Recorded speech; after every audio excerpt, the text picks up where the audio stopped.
أعوذ بالله السميع العليم من الشيطان الرجيم. بسم الله الرحمن الرحيم. الحمد لله الذي هدانا لهذا وما كنا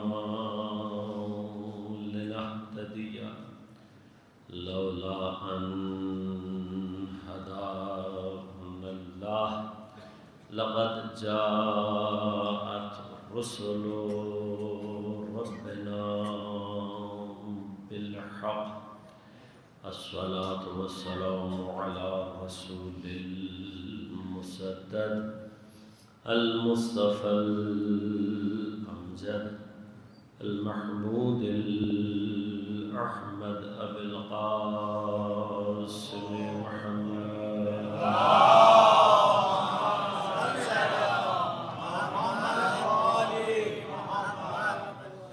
والصلاة والسلام على أسد الله الغالب غالب على كل غالب علي بن أبي طالب.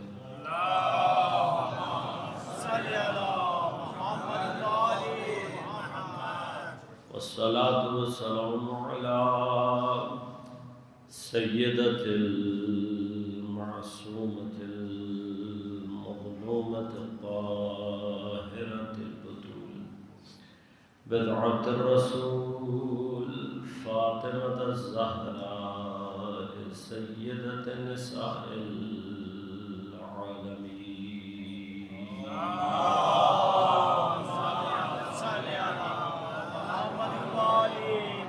والصلاة والسلام على الحسن المجتبى والحسين المظلوم وأهل بيته الطيبين الطاهرين المعصومين المظلومين المنتجبين المنتخبين لا سيما بقية الله في الأرضين روحي وأرواح العالمين لتراب مقدمه الفداء.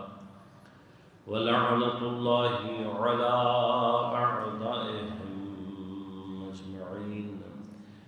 أما بعد، قال الله تعالى في كتابه الكريم: بسم الله الرحمن الرحيم.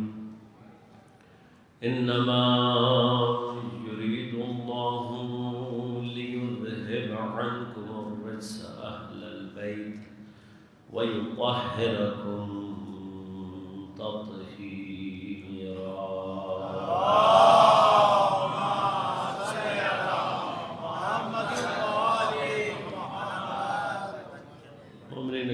سامعین محترم، عزیزان گرام قدر، عزاداران سید کونین، مظلوم کائنات، آج علی کے گھر کی دوسری شام غریبہ. یقیناً پیغمبر کی شہادت اہل بیت اطہار کے لیے کسی طرح سے کربلا سے زیادہ غمناک نہیں تھی. اس دن بھی اہل بیت اطہار اس انتظار میں رہے کہ شاید امت آ کر اہل بیت اطہار کو اس فقدان عظیم کی کوئی تعزیت پیش. کچھ دنوں کے بعد مسلمان آئے، لیکن تعزیت کے لیے نہیں بلکہ دروازہ جلا. آج 75 دن کے بعد علی کے گھر میں پھر شام خیر۔ آج کی تکلیف مولا کائنات کے لیے اس اعتبار سے سنگین ہے کہ شاید ایسی ہی کسی شب کا انتظار کر رہے ہیں حضرت امیر، تاکہ جناب سیدہ کو ان کی وصیت کے مطابق تاریکی شب میں حوالہ لحد کر سکیں۔ لیکن آج کی شام غریباں کربلا کی شام غریباں سے شاید اس اعتبار سے مماثلت رکھتی ہے کہ شام غریباں میں بھی بچے رونے کی اجازت نہیں رکھتے تھے، اور آج کی شب میں بھی علی کے بچے گھٹی گھٹی آوازوں کے ساتھ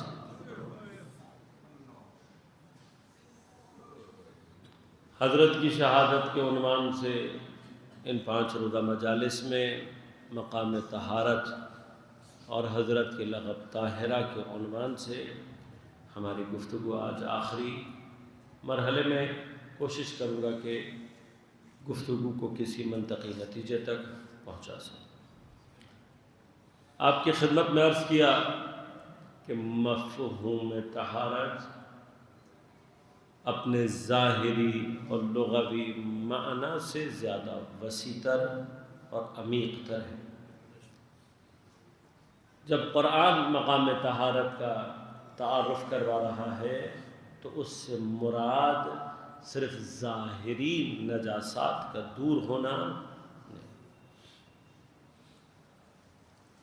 حتیٰ عرض کیا آپ سے کہ یہ ظاہری نجاسات سے دور ہونا ایک مرحلہ ہے۔ کوئی نجاست ظاہریہ میرے اوپر نہ لگی ہو تو میں اس حالت میں بھی بہت سارے مقامات، بہت سارے مراحل میں ورود کی اجازت نہیں رکھتا۔ نہ میں خود قرآن کے خط کو ہاتھ لگا سکتا ہوں، نہ میں نماز پڑھ سکتا ہوں، نہ میں اللہ کے نام کو ہاتھ لگا سکتا ہوں۔ ان تمام مقامات میں ورود کے لیے ضروری کیا ہے؟ ایک اور طہارت کہ جسے طہارت وضوئیہ کہتے ہیں۔ عرض کیا آپ سے کہ وضو کی اصل طہارت وضو کا ظاہر نہیں ہے، لہذا آپ 1000 مرتبہ اپنا چہرہ اپنے ہاتھ کوہنیوں تک دھو کر اپنے سر اور پیروں پر ہاتھ پھیر لیں، وضو نہیں کریں۔ وہ جو طہارت اس عمل سے حاصل ہونی ہے وہ اس نیت سے ہونی ہے جو آپ قربتاً الی اللہ انجام دیں گے۔ اب یہ جو نیت ہے یہ بندے اور خدا کا آپس کا معاملہ ہے۔ مجھے آ کر کوئی نہیں بتا سکتا، میرے لیے کوئی نہیں کہہ سکتا کہ مولانا آپ نے نیت کی یا نہیں کی، یہ میرا اور میرا اللہ کا معاملہ ہے۔ لہذا زبان سے نیت کا دہرانا فقہا کے نزدیک ضروری نہیں ہے۔ کم ترین نیت کا مرحلہ یہ ہے کہ اگر آپ جا رہے ہیں اور آپ سے کوئی پوچھے کیا کر رہے ہو یا کیا کرنے جا رہے ہو، اور آپ کہیں وضو کر رہا ہوں یا وضو کرنے جا رہا ہوں، کا اتنی بھی توجہ کفایت ہے۔ لیکن زبان سے اس کا دہرانا بنیادی طور پر آمادگی نفس، آمادگی ذہن کے لیے ہے، تقرب کی اس کیفیت کو شدید کرنے کے لیے ہے کہ انسان وضو کرتے ہوئے متوجہ رہے کہ جو میں کرنے جا رہا ہوں میرا کام ظاہر تک ہے، اس کی نورانیت کو پہنچانا میرا نہیں، جس کے قرب کے لیے کر رہا ہوں اس کا کام ہے۔ لہذا چونکہ موضوع میں وقت اتنی گنجائش نہیں ہے، ورنہ موضوع میں تفصیلات بہت سارے، بعض کی طرف انشاءاللہ صرف اشارے کر سکتے ہیں، اور کبھی موقع ملا تو عرض کروں گا کہ خود قرآن کریم میں طہارت اور تطہیر یہ تو الگ الگ لفظ ہیں، اور قرآن نے ان کے استعمال کے ذریعے سے یہ بتایا ہے کہ طہارت اور ہے، تطہیر اور کم ترین، اب میں تو صرف اشارہ ہی کروں گا، بھی تفصیل میں نہیں جا سکتا۔ طہارت ہر وہ مرحلہ ہے کہ جس میں ہماری نیت کا دخل نہیں ہے، اور اگر ہم اس عمل کو انجام دے بھی لیں تو ہمارے کرنے سے نہیں ہے، یعنی ہمارا کرنا وہاں امپورٹنٹ۔ مثلا کپڑا ناپاک ہو گیا، اڑ کر پانی میں چلا جائے اس طریقے سے کہ اس کے اندر سے عین نجاست دور ہو جائے، تو آپ نے ارادہ کیا ہو یا نہ کیا ہو، پاک ہو جائے۔ لیکن جہاں ارادہ آ جائے گا، جہاں نیت آ جائے گی، وہیں سے تطہیر کا مرحلہ شروع۔ اس تطہیر کا بھی آج صرف اشارہ کر رہا ہوں اس لیے کہ مقامات انشاءاللہ کبھی اور موقع رہا اور آیت ہی مورد گفتگو رہی تو تفصیل سمجھیں کہ تطہیر کی معراج کا نام عصمت ہے، لیکن تطہیر میں اور عصمت میں فرق کیا ہے یا کیا مرحلے ہیں وہ انشاءاللہ تفصیل سے۔ یہ جو طہارت ابھی ہم کر رہے ہیں، میں نے کل آپ کی خدمت میں یہ تمام کی طہارت، چونکہ عام طور پر مبتلا بے مسائل نہیں ہوتے لہذا توجہ نہیں دی جاتی، لیکن یہ ساری کی ساری طہارتیں ایک مقدمہ رکھتی ہیں جس کو ہم عام طور پر فراموش کر دیتے ہیں۔ یہ ساری کی ساری طہارتوں کا اصل مقدمہ طہارت ایمانی ہے، یعنی مسلمان ہوگا تو پاک ہوگا، مسلمان ہوگا تو وضو کرے گا، تب اس کے اندر یہ آئے گی۔ پس بنیادی طور پر طہارت ایمانیہ ہوگی تو پھر یہ ساری طہارات۔ اچھا، یہ ساری طہارات کرنے کے بعد کیا حاصل ہوگا؟ آپ کو حق حاصل ہوگا کہ آپ عبادات کے اندر ورود پیدا کر سکیں۔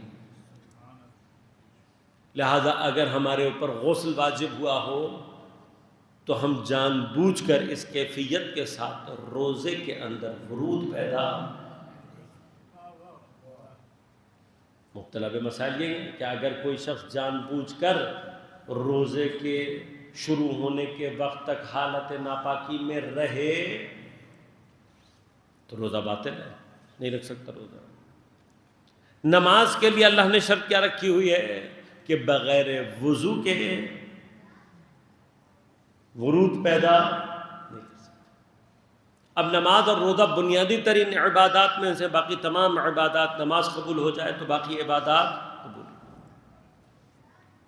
لہذا تمام تر عبادات طہارت پر متوقف ہے، طہارت متوقف ہے طہارت ایمانیہ۔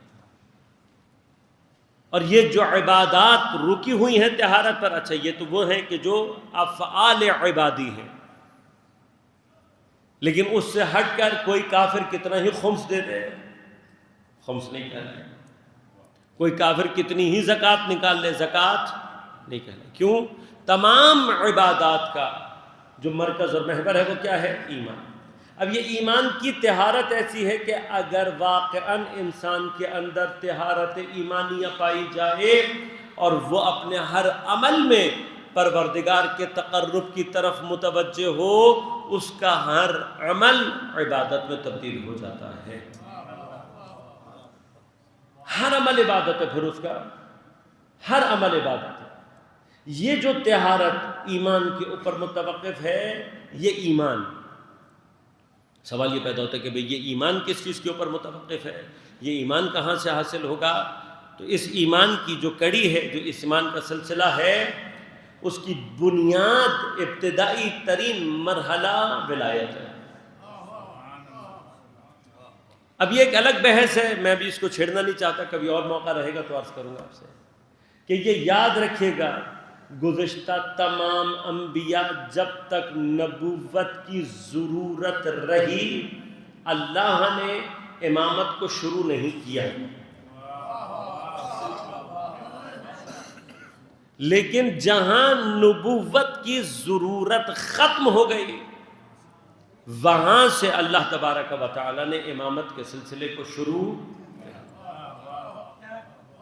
چونکہ دین اور آئین کے تکملے کے لیے نبوت کی ضرورت تھی، لہٰذا اگر ہم سے کوئی یہ پیچھے قدیم میں پوچھنا چاہے کہ بھئی باقی انبیاء کے دور میں ائمہ تھے یا نہیں تھے، ائمہ تھے۔ امامت حضرت ابراہیم، انی جاعلک للناس اماما، اے میرے نبی ہم نے تمہیں لوگوں کا کیا بنایا ہے؟ امام۔ موضوع نہیں ہے، چونکہ میں اگر ابھی اس وقت اس موضوع میں اتروں گا تو بہت دور نکل جاؤں گا، لیکن ایسا نہیں ہے کہ امامت موجود نہیں تھی، امامت طول تاریخ میں ہمیشہ باقی، لیکن نبوت اس لیے غالب رہی ہے کہ نبوت کے ذریعے سے شریعت کے پہنچانے کا امر جاری تھا، لیکن جیسے ہی شریعت مکمل ہوئی، الیوم اکملت لکم، تو جیسے ہی دین مکمل ہو گیا تو نبوت کی ضرورت ختم ہو گئی، جیسے ہی نبوت کی ضرورت ختم ہو گئی تو غور کیجیے گا خود بخود امامت ابھر کر سامنے آ گئی۔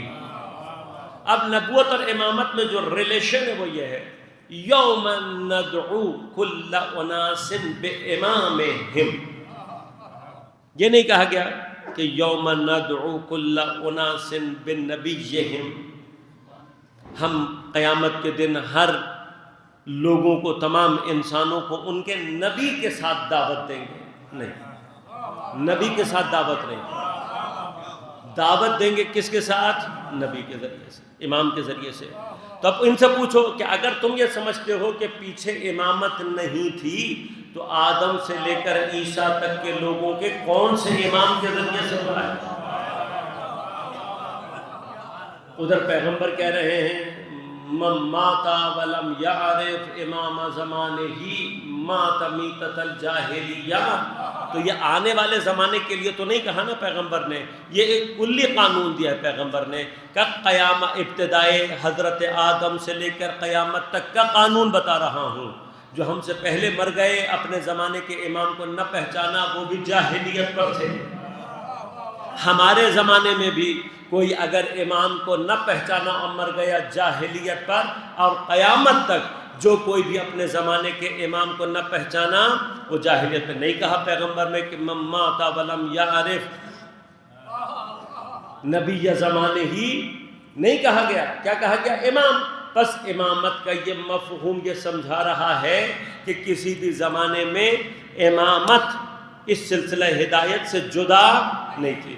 اب فرق کیا ہے؟ فرق یہ غور کیجیے گا، جس وقت شریعت کے آنے کا مرحلہ ہو تو ولایت کے مراحل میں نبوت ظاہر رہتی ہے، امامت سری ہوتی ہے۔ لہٰذا آنے کے مرحلے تک، کیوں آنے کے بعد کا مرحلہ کیا ہے؟ اس کا اجرا، اسی شریعت کا جاری کرنا۔ جیسے ہی نبی شریعت کو جاری کروا رہا ہوتا ہے اس حیثیت میں امام ہوتا ہے، لیکن چونکہ یہ دونوں چیزیں جب سامنے ہوتی ہیں تو کیا چیز زیادہ ظاہر ہوتی ہے؟ نبوت ظاہر ہوتی ہے۔ اب جب پیغمبر پر آ کر نبوت ختم ہو گئی تو ولایت سے صرف اور صرف امامت کا ظہور باقی رہ گیا۔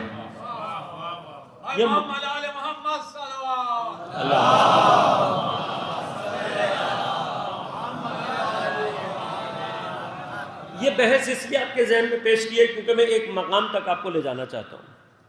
نبوت، امامت، یہ کبھی ایک دوسرے سے جدا نہیں رہی، لیکن مرحلہ کیا؟ جب تک خدا سے لے رہا ہے نبی ہے، جب جاری کروا رہا ہے تو امام، اجرا امامت کی ذمہ داری۔ پر جب دین مکمل ہو گیا تھا تو نبوت کی ضرورت خود بخود ختم ہو گئی تھی، لیکن آیا اس امامت کے جریان، اس کو جاری اور اس کو اجرا کرنے کی ضرورت تھی یا نہیں تھی؟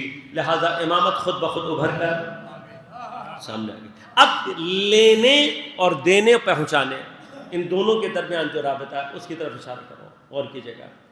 یہ جو پہنچانا ہے، یہ پہنچانا، یہ جتنا بھی جاری ہوگا، مثلا کوئی شخص جب تک ایمان کو قبول نہیں کر لے گا امامت اس کے اوپر جاری، لہذا اس جریان امامت کے لیے مقدمہ کیا ہے؟ طہارت۔ طہارت چاہیے. لیکن خود امامت کس چیز کے اوپر متوقف ہے؟ نبوت کے اوپر. یعنی کہ نبی لے کر آئے گا، پہنچا دے گا تو امامت آگے جاری ہوگی. اب سوال کیا ہے کہ یہ جو نبوت ہے، یہی نبوت ساری کی ساری، یہ نبوت جاری کہاں ہونی ہے؟ خلقت میں، مخلوقات میں. لہذا اللہ تعالیٰ فرماتا ہے وَمَا خَلَقْتُ الْجِنَّ وَالْإِنسَ إِلَّا لِيَعْبُدُونَ. نہیں کیا میں نے خلق جن و انس کو مگر اپنی عبادت کے لیے. اب گرچہ پوری کائنات ہی اللہ کی عبادت کر رہی ہے، لیکن اطاعت اجباری مقصود پروردگار نہیں ہے. جو مقصود پروردگار ہے وہ کیا ہے؟ عبادت اطاعت اختیاری. لہذا اللہ نے باقیوں کا تذکرہ نہیں کیا، صرف جن و انس کا تذکرہ کیا. کیوں؟ اس لیے کہ یہ دو ایسی مخلوقات ہیں جن کو اللہ نے عقل عطا کی ہے. یہ ان اختیارن اپنے اختیار سے اطاعت اور عبادت کرنے والے. اب یہ جو خلقت کا ہدف عبادت ہے، یہ متوقف ہے کس کے اوپر؟ ایمان کے اوپر. ایمان متوقف ہے امامت کے اوپر. امامت متوقف ہے خود نبوت کے اوپر.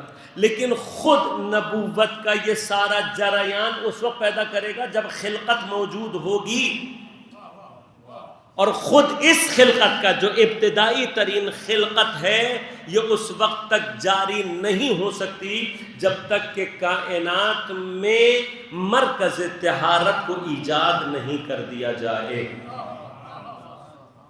یہ کیوں ضروری ہے؟ اس لیے کہ یہ مرکز طہارت جب تک نہیں ہوگا تب تک مخلوق اور خدا کے درمیان میں رابطہ ایجاد نہیں ہوگا. تب تک مخلوق اور خالق کے درمیان میں رابطہ ایجاد نہیں ہوگا. اب غور کیجئے گا، یہ جو نقطہ طہارت ہے جس سے پورے کا پورا نظام خلقت چل رہا ہے، جو متوقف ہے نبوت کے اوپر، جو متوقف ہے امامت کے اوپر، جو متوقف ہے ایمان کے اوپر، یہ پورا سائیکل آگے سے چل کر دوبارہ کس پر آ کر رکتا ہے؟ طہارت پر. کیونکہ پھر عبادت کس پر متوقف ہے دوبارہ؟ طہارت کے اوپر. طہارت سے شروع ہوا، طہارت پر ختم ہوا. اسے دائرہ کمال کہتے ہیں. اب اس دائرہ کمال میں جو ابتداء طہارت جہاں سے خلقت نے جریان پیدا کرنا ہے، یہ مرکز کون ہے؟ آگے اس کے نبوت ہے، اس سے آگے کیا ہے؟ امامت، اس سے آگے کیا ہے؟ ایمان، اس سے آگے کیا ہے؟ طہارت. لہذا غور کیجئے گا، یہ مرحلہ سمجھانا تھا کہ خلقت ساری کی ساری جاری ہوئی ہے نبوت کی وجہ سے، تو اللہ تعالیٰ نے فرمایا لولا کا لما خلقت الافلاک. اے میرے نبی، اگر تو نہ ہوتا میں کائنات کو خلق ہی نہ کرتا. میں نے کائنات کو کیوں خلق کیا ہے؟ کائنات کو خلق اس لیے کیا ہے تاکہ تیری نبوت جاری ہو سکے، نبوت کے ذریعے سے میری شریعت جاری ہو سکے. پھر فرمایا کہ یہ جاری ہونے کے بعد اس کو اجرا کون کرائے گا؟ امامت. اس کو بتانے کے لیے فرمایا لولا علی لما خلقتک. اگر علی نہ ہوتا تو تجھے خلق نہ کرتا.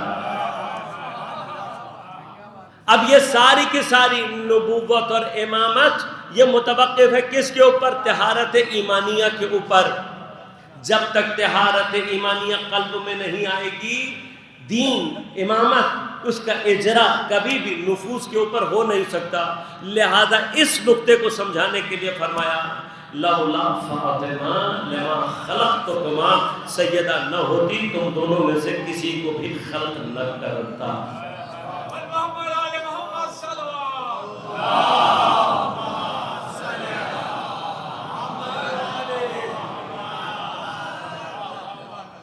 لہذا جب تک، اب غور کیجئے گا، ایمان میں مرحلہ کیا ہے؟ ہم نے بات کی، اسی لیے غور کیجئے گا کہ اہل بیت اطہار کا بعض مقامات پر جب تعارف کرایا جاتا ہے کل ایمان کہہ کر، اس کا معنی ہی یہ ہوتا ہے کہ جب تک ان کی محبت قلب میں نہ آئے ایمان کی طہارت حاصل ہوتی ہی نہیں.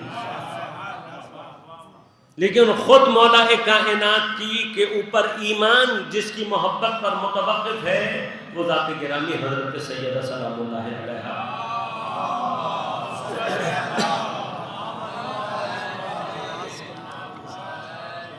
لہذا جس پر خود متوقف کون ہے؟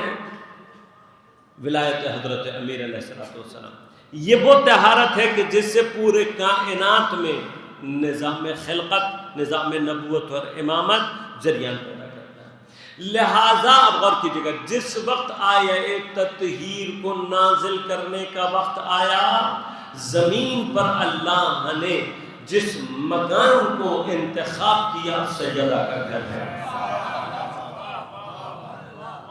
جس چادر کو انتخاب کیا وہ سیدہ کی چادر ہے، جس گھرانے کو انتخاب کیا وہ سیدہ سے۔ اور جب آیہ تطہیر کے نزول کے بعد یہ پوچھا گیا کون ہے چادر کے نیچے، اب سمجھ میں آتا ہے پوری کائنات کن کے لیے بنی ہے؟ اللہ کو عزتی و جلالی، انی ما خلقت سماء مبنیہ ولا ارضا مدحیہ ولا قبنا منیرا ولا شمسا مضیہ ولا فلکا یدور ولا بحرا یجری ولا فلکا یسری الا فی محبت هؤلاء الخمسہ۔ اللہ تبارک و تعالیٰ کیا فرمائے؟ تعارف کیا کرا رہا ہے؟ یہ تعارف حدیث کے سامنے یہ تعارف یہ بتا رہا ہے کہ پوری کائنات میں خلقت کا فیض جو جاری ہوا ہے ان پانچ کی ترتیب کیا ہے میں نے بتا دی کہ ان پانچ کی ترتیب یہ ہے کہ سیدہ وہ طہارت کا نقطہ عطف ہے جس پر امامت رکی ہوئی ہے، امامت وہ نقطہ عطف ہے جس پر نبوت وہ نقطہ ہے جس سے آگے پوری کائنات، طولی سلسلہ سمجھ میں آ گیا آپ کو؟ یہ سارے کا سارا طول میں ہے یہ سارے کا سارا، بس وہ نقطہ عطف کون ہے؟ سیدہ۔ لہذا جب مرحلہ آیا اس انجمن میں تعارف کا، تو تعارف کے لیے اللہ نے صدارت کے لیے بھی جس کو انتخاب کیا سیدہ کی ذات،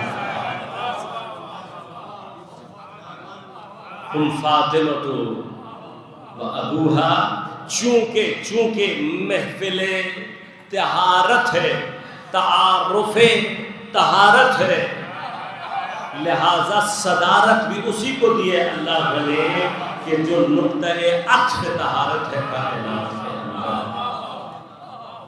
ہم فاطمہ و ابوہا بعلھا و بنوہا۔ یہاں تھوڑا سا ایک جملہ روک کر آپ کی خدمت میں مطلب عرض کروں گا پھر سہمتوں کو تمام، کہ یہ تعارف کی ضرورت پیش کیوں آ رہی ہے، یہ ایک سوال ہے، مگر جناب جبرائیل جانتے نہیں ہیں۔ کم از کم جناب ہم باقی فرشتوں کے بارے میں ہو سکتا ہے کوئی ایکسکیوز اپنے لیے پیدا کر لیں، لیکن یہاں تو سارے ہی فرشتے جانتے ہیں، ایکسکیوز اصولاً کسی کے لیے ہونی نہیں چاہیے، سارے ہی فرشتوں سے مل کر سوال کیا جائے کہ بھائی یہ گھرانہ اس سے زیادہ تو کائنات میں تم کسی شے کو پہچان دے، پھر بھی تمہارا آج کا سوال اب ہمارے لیے سوال ہے، بھائی اتنا پہچاننے کے باوجود آج پھر سوال کر رہے ہو کہ اس قصہ کے نیچے کون ہے؟ 5 کی گنتی بھی یاد نہیں ہو رہی کیا؟ یقیناً فرشتوں کی معرفت، فرشتوں کی عقل، فرشتوں کا فہم اس سے زیادہ ہے، اور اگر اس سے زیادہ ہے تو پھر سوال اپنی جگہ پر ہے کہ یہ سوال لازم تجاہل عارفانہ کی منزل نہیں ہے کہ فرشتے آ کر پوچھ رہے ہیں یا رب ومن ھذا تحت القصہ، یہ تجاہل عارفانہ نہیں ہے، ایک بحث ہے جسے تجاہل عارفانہ کہتے ہیں۔ کل بھی آپ کی خدمت میں جناب حر کی نسبت میں نے ایک بات عرض کی تھی، آج ایک اور بات عرض کر دیتا ہوں۔ تجاہل عارفانہ کسے کہتے ہیں؟ یعنی عارف جانتے ہوئے بھی بعض اوقات اپنی کرامت کو انتہا دینے کے لیے اپنے آپ کو ایسے ظاہر کرتا ہے جیسے جانتا نہیں ہے۔ اس تجاہل عارفانہ نے اگر کہیں معراج پیدا کی ہے تو عاشور کی صبح اس وقت کی ہے کہ جب آنے والے نے اپنا تعارف کرا کر بتایا کہ میں جانتا تھا کہ میں کون ہوں، کہ جس کی وجہ سے اہل بیت کربلا میں موجود ہیں، جس کی وجہ سے نبی کے گھرانہ قتل ہونے کے درپے ہے، اپنے آپ کو تمام تر گناہوں کا باعث سمجھنے والا، جب آیا ہے سید الشہداء کی خدمت میں، ایک مرتبہ حضرت نے پوچھا کون آیا ہے؟ مگر حسین جانتے نہیں ہیں، جانتے ہیں، لیکن یہ تجاہل عارفانہ کرامت کی انتہا ہے جو یہاں تک پہنچا دیا۔ حسین کیا سمجھا رہے ہیں؟ یہاں تک پہنچنے کے بعد بھی اگر صدق نیت سے توبہ کرنے والے ہوگے، ہم بھلا کر تمہیں قبول کر لیں گے۔ جس کے بندے اتنے کریم ہیں وہ پروردگار کتنا کریم ہے۔ ایک مقام ہے، کتنے گناہ کر لیے ہوں گے تم نے، مگر جس وقت جو حر کا مرحلہ ہے اس سے زیادہ کوئی گناہ گار ہو سکتا ہے؟ کوئی نہیں ہے۔ لیکن حر کا یہ مقام، حسین کا تجاہل عارفانہ یہ بتا رہا ہے ہمارے بننے کی کوشش تو کرو۔ شاید قرآن کی یہ آیات ہے، قرآن کی آیات ہیں، یہ تجسم پیدا کر رہی ہیں کہ پروردگار فرماتا ہے تم ایک مرتبہ توبہ کرنے والے بن جاؤ۔ ان تتقوا اللہ، تم اگر اللہ کا تقوی اختیار کرو گے، یجعل لکم فرقانا، اللہ تمہارے لیے فرقان، حق و باطل میں تمیز کو پیدا کر دے گا۔ وَيُكَفِّرْ عَنْكُمْ سَيِّئَاتِكُمْ، اللہ تمہارے تمام کے تمام گناہوں کو معاف کر دے گا۔ وَيَغْفِرُكُمْ، اور اللہ تمہیں معاف کر دے گا، مغفرت عطا کر دے گا۔ وَاللَّهُ غَفُورٌ رَحِيمٌ، اللہ بہت معاف کرنے والا ہے۔ پروردگار کتنے گناہ معاف کر سکتا ہے؟ توبہ کی منزل اور مغفرت کی منزل کو کہاں تک پہنچا سکتا ہے؟ شاید جواب یہ آئے آؤ اور عاشورہ کی صبح آ کر دیکھ لو میں کیسے گناہوں کو بھلا دیتا ہوں، میں کیسے مغفرت عطا کرتا ہوں، میں کیسے حق و باطل کے درمیان میں فرق کرنے کی صلاحیت پیدا کرتا ہوں، اور کس طرح سے میں تبدیل کر دیتا ہوں سیئات کو بالحسنات۔ آ کر دیکھنا ہے تو دیکھو، تم ایک دفعہ میرے بننے کی کوشش تو کرو۔ میں اس طریقے سے برق پلٹتا ہوں کہ لعنت اللہ علیہ کا برق علیہ السلام میں تبدیل ہو جاتا ہے۔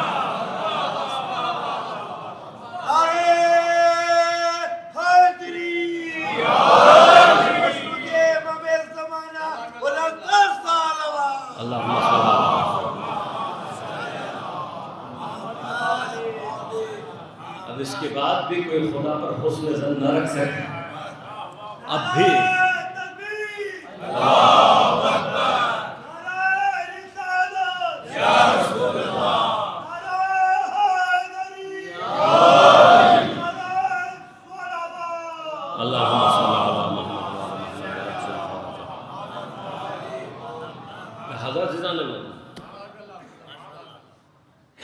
تجلی ہے، اسی کا نام اسماء و صفات کی تجلی ہے۔ یہ ہے اسماء و صفات الہیہ کی تجلی جو زمین پر اپنے ان بندوں کے ذریعے سے خدا ظہور دیتا ہے۔ اسی کا نام تجلی ہے، اسماء و صفات الہیہ، اور اس کا شدید ترین مرکز ذات گرامی کی حضرت زہرا سلام اللہ ہے۔ باقی تمام انبیاء، تمام ائمہ، تمام معصومین خدا کے علنی ظاہری اسماء و صفات کے مظہر ہیں۔ جتنے بھی اسرار الہیہ ہیں وہ جس ذات سے متجلی ہوتے ہیں، وہ ذات گرامی حضرت زہرا سلام اللہ علیہا۔ لہذا یہاں تجاہل عارفانہ نہیں ہے کہ فرشتے سوال کر رہے ہیں یا رب و من ھذا تحت الکساء۔ مقام تجاہل عارفانہ نہیں ہے، یہاں وہ مرحلہ نہیں ہے، یہاں وہ کیفیات نہیں ہے۔ یقیناً کوئی تو سوال ہے جو فرشتوں کے ذہن میں اٹکا ہوا ہے۔ کیا کیفیت ہے؟ یہ کون سی جگہ ہے کہ جہاں فرشتے کچھ، میں تھوڑا سا الفاظ بدل دوں، کچھ اسماء کے نام بتا نہیں پا رہے، تو تھوڑا سا حدیث قصہ کو چونکہ آپ سب کے اذہان آ گیا، بحق حضرت زہرا سلام اللہ علیہا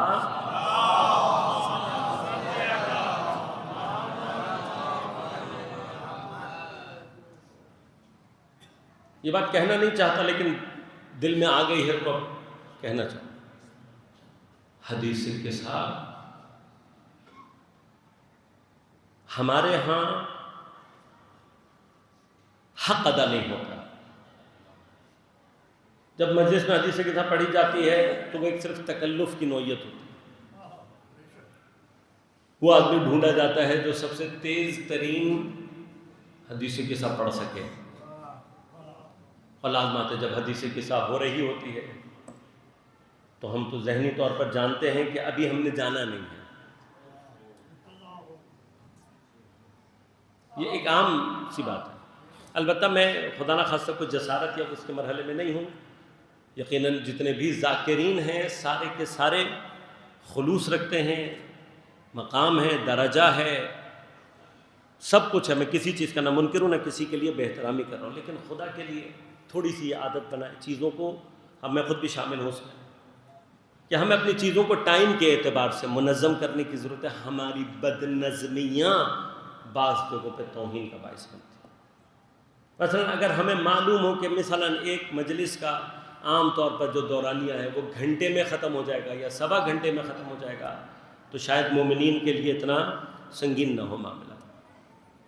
لیکن مشکل یہ ہے کہ ہماری پڑھنے والے مجھ سمیت، میں اپنی بات سب سے پہلے کروں گا کہ ہماری بھی کوشش یہ ہوتی ہے کہ جتنا لمبا ہم مطالب کو لے جائیں. ضروری نہیں ہوتا 45 منٹ. البتہ میری اپنی ذاتی، اگر مجھ سے کوئی پوچھے تو میں کہوں گا بہترین دورانیہ مجلس کا 45 منٹ یہ بہترین ہے سائیکلوجیکل اعتبار سے بھی، اس لیے کہ 35 منٹ کے بعد دماغ کی کھڑکیاں سمجھنے کے لیے بند ہو جاتی ہیں. تو 35 منٹ کے بعد اگر آپ اپنی دانش میں کچھ سمجھا بھی رہے ہیں تو کوئی فائدہ نہیں ہے. لہذا میری اپنی کوشش یہ ہوتی ہے کہ 30 سے 35 منٹ کے اندر مطلب کو بیان کر کے اور مسائل شروع کر دوں. عام طور پر میری کوشش ہوتی ہے، ہو سکتا ہے کبھی مجھ سے غفلت ہو جائے. اسی طرح سے اگر ہم سوزخانی اور سلام وغیرہ کا دورانیہ بھی ایک مخصوص انداز میں رکھیں اور حدیث قصہ کو بھی پراپر طریقے سے انجام دیں تو صرف ایک نقطہ عرض کرنا چاہ رہا ہوں، یاد رکھیے گا یہ صرف حدیث قصہ کے اندر ہے کہ یہ پوچھا گیا کہ اس ذکر کو پڑھنے کی فضیلت کیا ہے. فرمایا کہ جب بھی کوئی ہمارے مومنوں چاہنے والوں میں سے زمین پر جمع ہو کر ہمارا یہ ذکر پڑھے گا، جب تک متفرق نہیں ہوگا ملائکہ اس کے اوپر استغفار کریں گے، اس کے لیے درود کریں گے. اب جو ہی حدیث قصہ کے بعد رہا ہے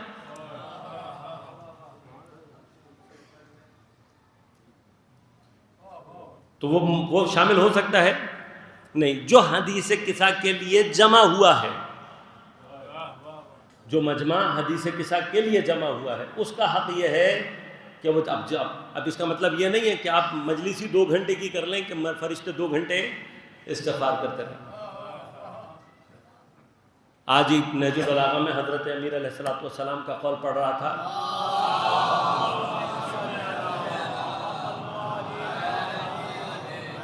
کہ حضرت نے فرمایا کہ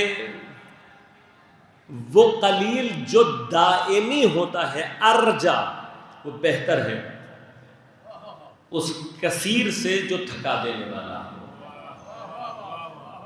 یہ حضرت امیر نے کہا ہے. ہمیں تھوڑی تھوڑی باتوں کو اگر ہم سمجھیں، اگر مثلا ہماری ایک عادت تربیت یہ بن جائے کہ 1 گھنٹے کے اندر ہم پوری مجلس کے سلسلے کو ختم کر دیں تو یہ تمام مومنین کے لیے ذہنی طور پر آپ کو پتا ہو اتنے بجے شروع ہوگی اتنے بجے ختم ہوگی. آپ دیکھ لیجیے گا اس کے فوائد اور اس کے آثار اور برکات خود بخود ہے. لیکن اس سے ہٹ کرے گا ہمارے معاشرے میں نہیں ہے اتنا. لیکن میں نے ایران میں کئی علماء کو دیکھا، کئی عرفاء کو دیکھا، خود میرے استاد حدیث قصہ کی نشست ہی الگ کرواتے تھے اور ان کا اہتمام یہ ہوتا تھا کہ وہ پہلے افراد کو دعوت دیتے تھے، کم از کم 14,000 صلوات پڑھواتے تھے، ہر معصوم کے نام پر 1,000 صلوات. یہ پڑھوانے کے بعد پوری نشست، جیسے دعائے کمیل ہوتی ہے وہاں پر، اسی طرح سے پوری ایک نشست صرف اور صرف ہوتی تھی کس کی؟ حدیث قصہ. جو آج تک ہم نے پاکستان میں ابھی تک کہیں یہ حق حدیث قصہ ایسے ہے کہ حدیث قصہ کو اس انداز سے برپا کیا جائے اور اس انداز سے پڑھا جائے. درود پڑھیے گا ایک مرتبہ اللہ.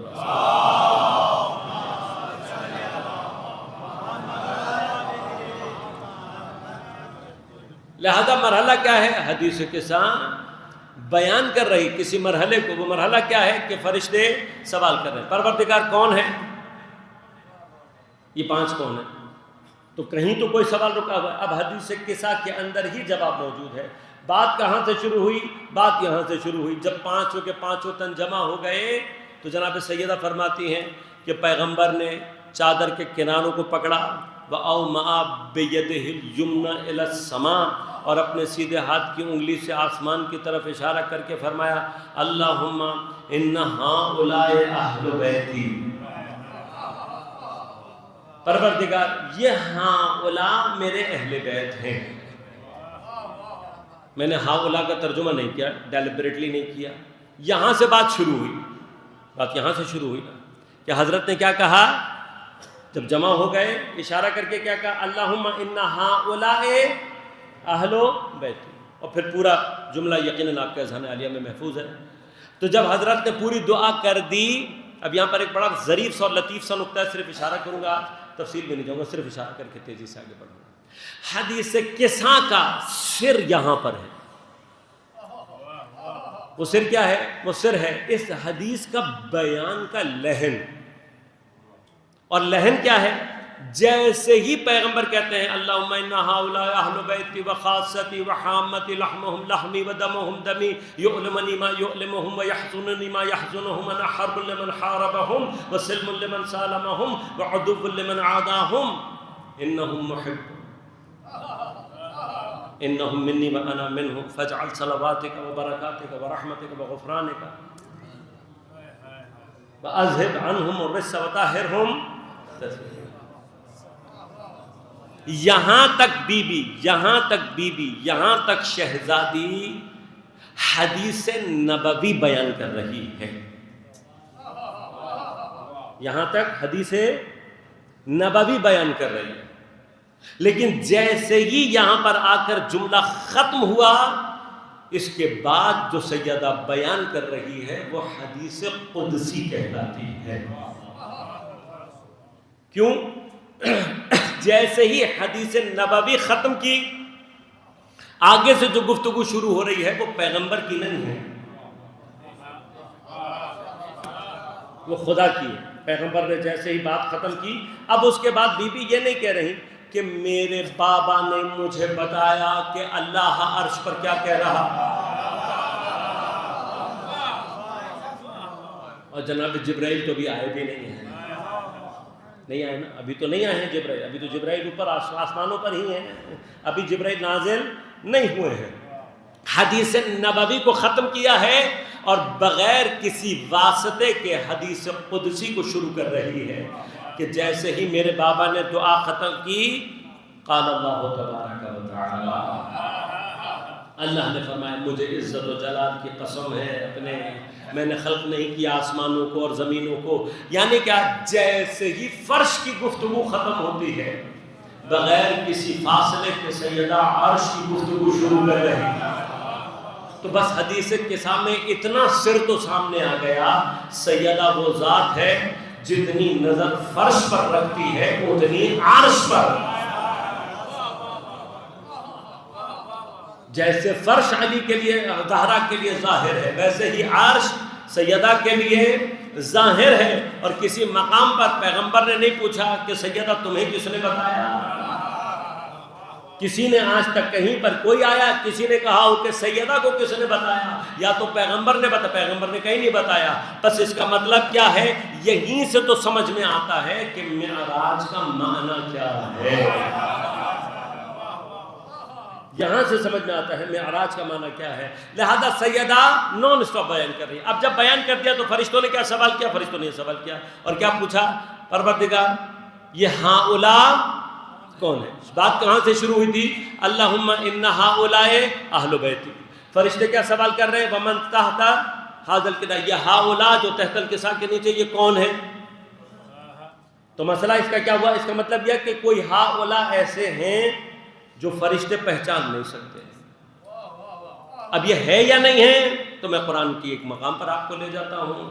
اذ قال ربک للملائکہ انی جاعل فی الارض خلیفہ.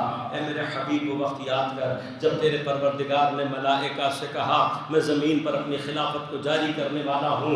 انہوں نے کہا پروردگار تو اس کو بھیج رہا ہے، یہ زمین میں جا کر قتل کرے گا، فساد پھیلائے گا، خون بہائے گا. پروردگار نے کہا جو میں جانتا ہوں تم نہیں جانتے.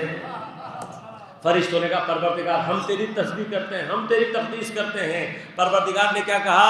جو میں جانتا ہوں تم نہیں جانتے. وَعَلَّمَ آدَمَ الْأَسْمَاءَ كُلَّهَا ثُمَّ عَرَضَهُمْ عَلَى الْمَلَائِكَةِ فَقَالَ أَنبِئُونِي بِأَسْمَاءِ هَؤُلَاءِ إِن كُنتُمْ صَادِقِينَ. پروردگار کہتا ہے کہ جب فرشتوں نے کہا کہ ہم تصدیق اور تقدیس کر رہے ہیں، آدم فساد پھیلائے گا، خدا نے کہا جو میں جانتا ہوں تم نہیں جانتے. فرمایا اس کے بعد ہم نے آدم کو الاسماء کی تعلیم دی. ثم عرضهم، اس کے بعد ان اسماء کو ہم نے پیش کیا، ان صاحبان اسماء کو ہم نے پیش کیا فرشتوں کے اوپر. ثم عرضهم، ان کو پیش کیا ہم نے کن کے اوپر؟ ملائکہ کے اوپر. اور پیش کرنے کے بعد کیا کہا؟ فقال، اللہ نے کہا انبئونی باسماء ہؤلاء، ان ہؤلاء کے نام بتاؤ. ان کنتم صادقین، اگر تم واقعی سچے ہو، تم سمجھتے ہو کہ خلافت کی حیثیت تمہارے لیے ہے، ان ہؤلاء کے نام بتا دو. اب قرآن کیا کہتا ہے؟ قرآن یہ کہتا ہے کہ فرشتے نہیں بتا سکے. انہوں نے کہا پروردگار جتنا تو نے علم دیا تھا اس سے زیادہ ہم نہیں جانتے. تو سوال باز نے کیا، کہا کہ بھئی اگر اللہ نے ان کا علم ہی نہیں دیا تھا تو پھر امتحان کیسے لیا؟ بھئی تمہارا سوال ہی تمہارا جواب ہے کہ یہ نہیں ہو سکتا کہ اللہ تعلیم دیے بغیر امتحان لے لے. لیکن عزیزوں امتحان تو ہوتا ہی صلاحیت کا ہے. بھئی کبھی یہ تو نہیں ہوتا نا کہ آپ کو میں ایک سبجیکٹ نہ پڑھاؤں اور پھر کہوں کہ آ جاؤ بچے امتحان دو. آپ کہو کہ مولانا پہلے پڑھا تو دو. بس پڑھا ہوا ہوتا ہے، سب کو پڑھایا جاتا ہے، پھر سبھی کا امتحان لیا جاتا ہے. لیکن ایک اول کیوں آتا ہے؟ ایک سیکنڈ کیوں آتا ہے؟ ایک فیل کیوں ہو جاتا ہے؟ کوئی تو وجہ ہوگی نا بالآخر. تو آپ کیا جواب دو گے؟ کہو مولانا پڑھتے تو سبھی ہیں، صلاحیت کا امتحان ہوتا ہے. ایسا ہی ہے نا بھئی صلاحیت. اور امتحان کا طریقہ کیا ہوتا ہے؟ امتحان کا طریقہ یہ ہوتا ہے کہ ایک چیز جو آپ کو کھول کھول کر پڑھائی جاتی ہے، امتحان کے وقت اسے مکس کر دیا جاتا ہے، چھپا دیا جاتا ہے. مکس کرنے کے بعد یہ تو میں جو بات کر رہا ہوں یہ تو بہت اول دوسری تیسری کلاس میں ہوتا ہے نا. بھئی بچوں کو کچھ چیزوں کے نام دس از کیٹ، دس از ڈاگ یہ یاد کرا دیتے ہیں. اس کے بعد یہ کیٹ ڈاگ آپس میں ملا کر بچے سے پوچھتے ہیں کہ بھائی اس میں سے کیٹ اور ڈاگ کو اتنی، یہ تو آپ سبھی نے دیا ہوگا انشاءاللہ. اگر بھول گئے تو ایک الگ بات ہے، لیکن دے تو آپ سبھی چکے ہوں گے. یہ تو بہت چھوٹے سے لیول کا امتحان ہے کہ کچھ چیزوں کو سکھانے کے بعد ان کو آپس میں ملا دیا جاتا ہے اور ملانے کے بعد کہا جاتا ہے بھئی اگر صلاحیت ہے تو الگ کر کے دکھا دو. بھئی یہی ہوتا ہے نا. اسی امتحان کی سب سے کم ترین منزل ہے. تو اب اس میں کوئی نہ بتا سکے تو اس کے اندر صلاحیت نہیں ہوتی، اس کو وہ درجہ نہیں دیا جاتا. بھئی یہی اللہ تعالیٰ کر رہا ہے. فرشتے پہلے سے جانتے تھے، آدم کو بعد میں، چونکہ آدم خلق بھی ہوئے ہیں لہٰذا یہ عین عدالت تھی کہ جو ابھی خلق ہوا ہے اور تعلیم یافتہ نہیں ہے اس کو تعلیم دے دی جائے. لہٰذا حضرت آدم کو تعلیم دے دی گئی. اب تعلیم کے بعد جو امتحان تھا وہ کس کا تھا؟ صلاحیت. میں اپنے بچوں کے لیے تھوڑا سا ذرا کیس ڈیفائن کر دوں. ہاں کبھی کبھار یہ ہوتا ہے کہ آپ ایک کلاس میں پورے سال سے پڑھ رہے تھے اور ایک دم سے ایک بچہ آخر سال آپ کے ساتھ آ کر جوائن ہو گیا. اب کبھی کبھار یہ ہوتا ہے کہ وہ کہتے ہیں کہ بھائی یہ بچہ آ گیا ہے، کسی مجبوری کے تحت نہیں جا سکا تھا، اس کی اسپیشل کلاس سے رکھو اور جو کچھ پڑھایا گیا ہے جلدی جلدی اس کو سب پڑھا دو. اب پڑھا دیا گیا، جلدی پڑھایا گیا، جیسے بھی پڑھا گیا اسپیشل کلاسز لے کر پڑھا دیا گیا. آپ پہلے سے کلاس میں تھے، آرام سے پڑھ رہے تھے. وہ بچہ بعد میں آیا تھا، اس کی اسپیشل کلاسیں ہو گئی. اب ہونے کے بعد جب امتحان ہوگا تو سب کا ایک ہی جیسا ہوگا نا. لیکن جو بچہ بعد میں آیا اسپیشل کلاسیں لی، اگر وہ امتحان میں سب سے اچھا پرفارمنس کرے گا تو ٹاپ وہی کرے گا نا. ٹاپ وہی کرے گا. پھر آپ یہ تو نہیں کہہ سکتے کہ بھائی ہمارے ساتھ چیٹنگ ہوئی ہے، بلکہ آپ سے زیادہ سخت سوال کیا جائے گا کہ بھائی تم تو پورا سال پڑھتے رہے، آرام سے پڑھتے رہے، پھر بھی تم نے تیاری نہیں کی. یہ بیچارہ 2 مہینے میں آ کے اسپیشل کلاسز لے کر اس نے تیاری کر کے زیادہ اچھی پرفارمنس دے دی. تو آدم اور فرشتوں کا معاملہ کچھ ایسے ہی چل رہا ہے. لیکن مشکل کیا ہے؟ مشکل یہ ہے کہ جب اب مسئلہ یعنی فرشتے جانتے تھے، لیکن جب ہاؤلا کا معنی کیا ہے؟ ایک جماعت کی صورت میں، ایک جم کی صورت میں مکس ہو کر آ گئے. تب فرشتوں کی معرفت کا لیول یہ نہیں تھا کہ جن کو اکیلے اکیلے پہچان سکتے تھے ان کو جدا جدا پہچانتے، ان کو ایک ساتھ جب وہ مل جائیں تو ان کو جدا کر سکیں. یہی صورتحال عین حدیث قصہ میں پیش آئی. جب تک یہ نور الگ الگ پھر رہے ہوتے تھے فرشتے پہچانتے تھے یہ نبی کا نور ہے، یہ علی کا نور ہے، سبھی کو جانتے تھے. بھئی جیسے ہی چادر کے نیچے جمع ہو کر دوبارہ ہاؤلا بنے تو فرشتوں نے ایک مرتبہ نگاہ کی. تو میں کہوں گا یہاں فرشتوں کا سوال میرے لیے اس سوال کو حل کر رہا ہے کہ ان اسماء کو جن کو اللہ نے حضرت آدم پر پیش کیا تھا وہ الاسماء کون تھے، وہ ہاؤلا کون تھے. تو حدیث قصہ نے آسمان کے اس سر کو، قرآن کے اس اسرار کو کس طریقے سے کھولا ہے. بس یاد رکھنا سیدہ چونکہ اسرار الہیہ کی متجلی کا نام ہے، جب تک سیدہ کو عقل کو بلند کر کے سمجھنے کی کوشش نہیں کرو گے اسرار الہیہ تمہاری سمجھ میں آ ہی نہیں سکتے. اب جس کو عقل کی نعمت نصیب ہی نہ ہوئی ہو اس کی اوقات ہی نہیں ہے کہ سیدہ کا تذکرہ بھی کر سکے.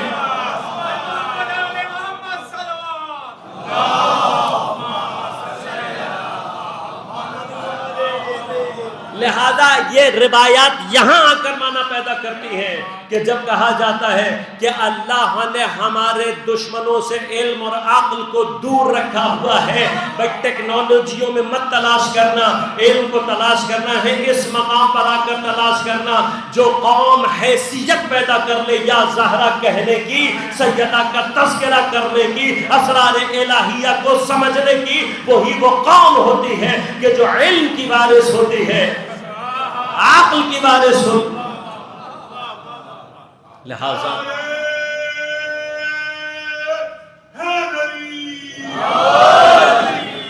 اب ہمارے اوپر یہ امانت ہے سیدہ کی محبت، اس امانت کی حفاظت کریں. اور سیدہ اپنے چاہنے والوں سے اپنی سیرت، اپنے کردار میں جو اہم ترین چیز ہے وہ کیا چاہتی ہے؟ جہاں دین کے تحفظ کا مرحلہ آئے وہاں دین کی راہ میں سب قربان کر دینا. جہاں حق و باطل میں مارکا آئے وہاں پر باطل کو بے نقاب کرنے کے لیے میدان میں اتر جانا. ایک بڑی دنیا ہے، شبہات پیدا کرتی ہے. کیسے ہو سکتا ہے علی جیسے شجاع کے ہوتے ہوئے کوئی اس کی ناموس پر ہاتھ اٹھائے؟ یہ شجاعت کا معیار تم نے بنایا ہے. یہ تمہارا شجاعت کا معیار ہوگا کہ جو بھی سامنے آ جائے بس اسے قتل کر دو، اسے مار دو؟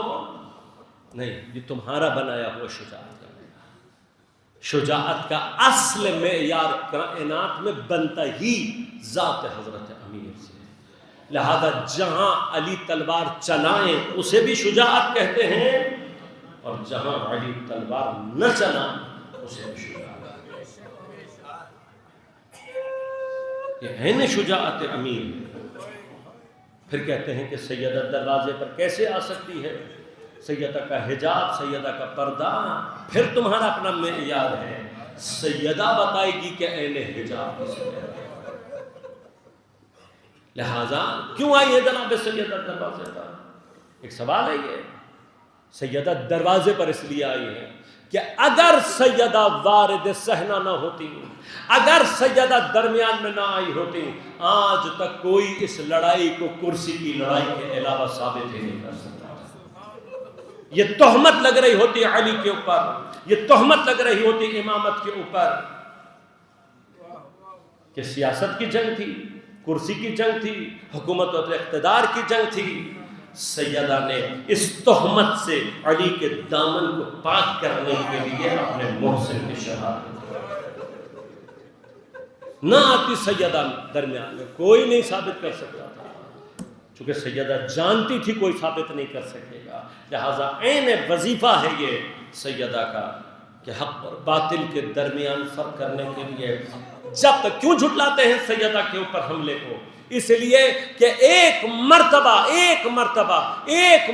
ثابت ہو جائے باطل کے سارے مینار خود بخود منہدم ہو جاتے ہیں، ایک مرتبہ کوئی، لہٰذا ہم سب کو یہ دعوت دیتے ہیں، ہم کہتے ہیں چھوڑ دو مباحثے کو، چھوڑ دو مناظروں کو، ہر چیز کو چھوڑ دو، صرف ایک مرتبہ دل پر ہاتھ رکھ کر یہ کہو 1% بھی اگر یہ بات سچ ہے تو تم کہاں کھڑے ہو، صرف ایک مرتبہ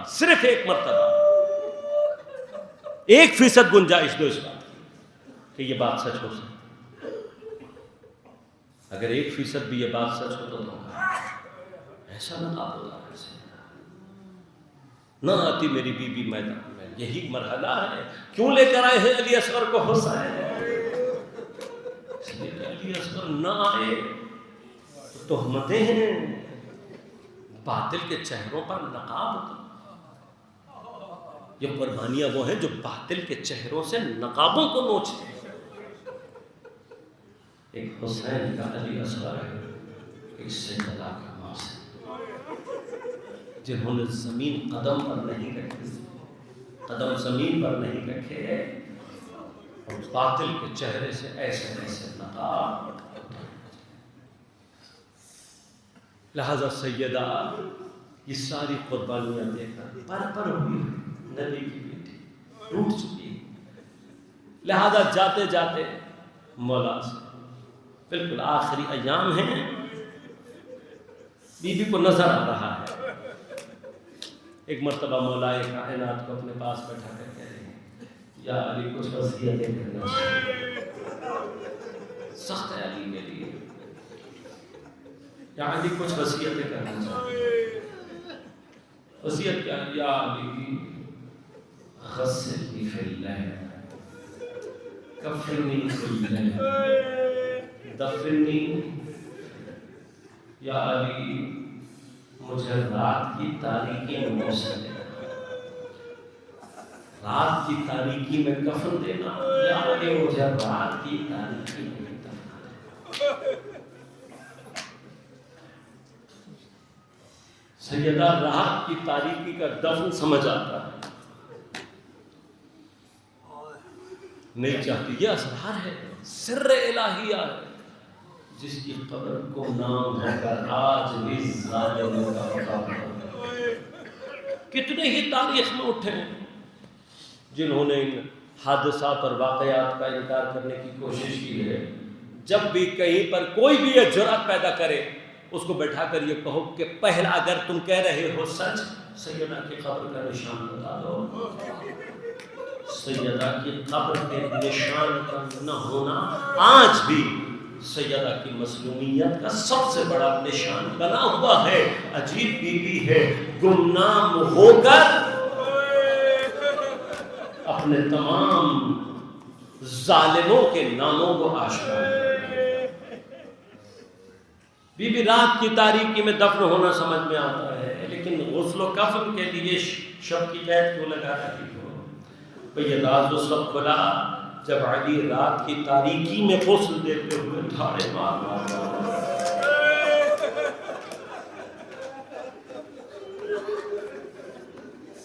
مجھے نہیں معلوم کس مرحلے سے گزرا، لیکن ائمہ نے زیارت نامے میں کچھ اسرار پر سے پردہ اٹھایا، کیا کہہ کر اٹھایا؟ السلام علیکی ایتھا المضطہدہ، یہ لفظ مضطہدہ یا مضطہد میں نے صرف 2 مقامات پر دیکھا ہے، ایک زیارت نامہ حضرت زہرا میں اور ایک سلام مخصوص امام موسی کاظم علیہ السلام۔ مجھے یہاں سمجھ میں نہیں آ رہا تھا کہ مستحدہ کا کیا معنی ہے، تو جب میں نے امام کے زیارت نامے کے بعد سلام مخصوص میں اس لفظ مستحد کو معنی کرنے کی کوشش کی تو معلوم ہوا کہ اس سے مراد یہ ہے کہ اے وہ سلام ہو اس مظلوم کے اوپر کہ پیر کی بیڑی میں جس کی پنڈلیوں کو کچل کر رکھ دیا۔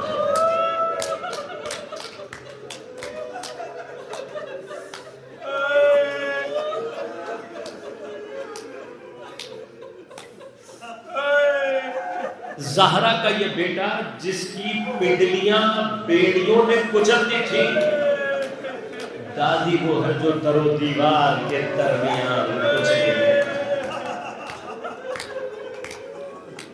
لیکن عزیزو ایک شباہت امام موسی کاظم کی جناب زہرا سے اور دکھائی دیتی ہے۔ وہ شباہت کیا ہے؟ وہ شباہت یہ ہے کہ اپنی شہادت سے کچھ عرصے پہلے، ایک آدھ دن پہلے، کسی مومن نے کسی طرح سے امام کو دیکھنے کا کوئی راستہ پیدا کیا۔ جب اسے زندان کی روشندان سے دکھایا گیا اور اس نے زندان کے اندر دیکھا تو اسے امام دکھائی نہیں دیے گئے۔ تو اس نے زندان بان سے پوچھا، کہا مجھے مولا نظر نہیں آ رہے۔ کہا وہ جو زندان کے درمیان کپڑا پڑا ہوا ہے اسی کپڑے کے نیچے تمہارا امام موجود ہے۔ یہ شباہت سیدہ میں مجھے کب دکھائی مجھے نہیں پتا کہ 75 دنوں میں امت نے زہرا کے ساتھ کیا کیا ہے، نہیں معلوم مجھے۔ لیکن جن روایتوں نے یہ لکھا کہ علی رات کی تاریکی میں خدا جانے مدینہ کے کس گوشے میں لے کر سیدہ کو پہنچے ہیں، تو روایات کہتی ہیں اب تک علی نے اپنے آپ کو بہت روکا ہوا تھا، لیکن جس وقت قبر کے کنارے لے کر آئے ہیں ایک مرتبہ علی دھاڑے مار مار کر رو رہے ہیں، صبر کے پیمانے ٹوٹ چکے ہیں۔ کہ اس کے بعد حضرت نے اپنے ہاتھوں پر سیدہ کے جنازے کو اٹھایا، لیکن راوی نے عجیب جملہ لکھا، لکھا کانت کل خیال، گویا سیدہ اتنی ضعیف ہو چکی تھی کہ علی کے ہاتھوں پر جنازہ نہیں بلکہ سیدہ کا کوئی خیال ہی رہ گیا تھا۔ اس قدر نہیں ہو چکی ہے بیوی، اس قدر نہیں ہو چکی ہے۔ اب سمجھ میں آ رہا ہے علی کا گریہ کیوں اتنا شدید ہے۔ جب حضرت نے ایک مرتبہ تڑپ کر گریہ کرنا شروع کیا، قبر سے ہاتھ برآمد ہوئے، علی نے نگاہ کی، ہاتھوں کو پہچان کر دعا کی، سلام کیا، السلام علیکہ یا رسول اللہ۔ اب سمجھ میں آ رہا ہے علی کا گریہ کیا ہے۔ رو کر کہنے لگے یا رسول اللہ امانت واپس کرنے آیا ہو، لیکن یا رسول اللہ امانت جگہ جگہ سے شکستہ ہے۔ ارے علی بہت کچھ جان چکے ہیں لیکن ہمت نہیں ہو رہی، کہہ رہے یا رسول اللہ اپنی بیٹی سے پوچھ لینا